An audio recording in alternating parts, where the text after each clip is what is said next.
Baltimore has over 13,000 vacant buildings. That's not just a number, that's a blight, crime, health hazards, lost opportunity, and lost lives. And now, the state is stepping in with real money. 16 Baltimore-based nonprofits will now split a $30 million investment from the state of Maryland, part of Governor Wes Moore's larger plan to take on the city's vacancy crisis. But the question is, are we doing this the right way? Is this money going to where it should, or are we about to repeat the same mistakes Baltimore has made for decades? This money is part of the Baltimore Vacants Reinvestment Initiative, or BVRI. Governor Wes Moore's goal, transform 5,000 vacant properties by 2029 through demolition, stabilization, and redevelopment. $30 million goes to 16 nonprofits. $15 million goes to the city of Baltimore plus the Maryland Stadium Authority. $5 million for larger mixed-use developments. $1 million for technical help for nonprofit, legal, permits, contractors. In total, it's a $50 million package, the largest vacancy investment the state has made in years. Some of the recipients include respected organizations like Rebuild Metro, the Northeast CDC,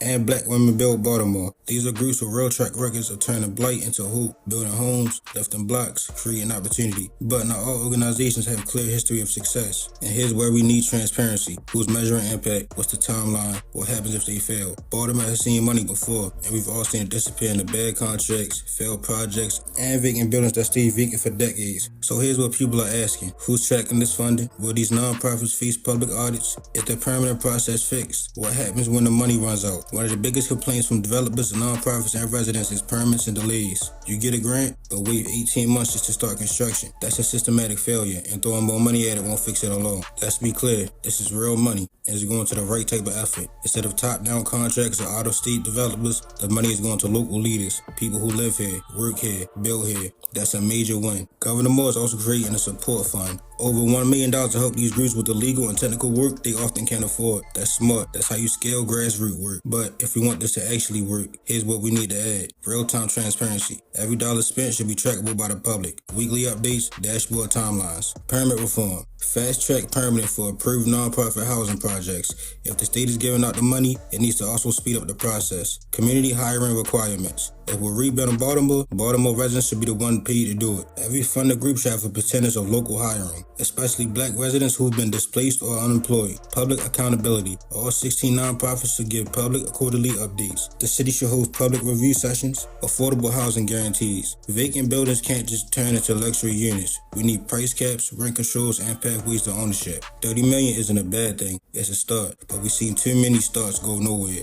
This time, it's on all of us to demand results. If this is really about rebuilding Baltimore, not just buildings, but lives, then the people most affected by vacancy should be the first ones helped. Let's build a city where we don't just clear old homes, we create new futures. And if the government won't make sure that happens, we will.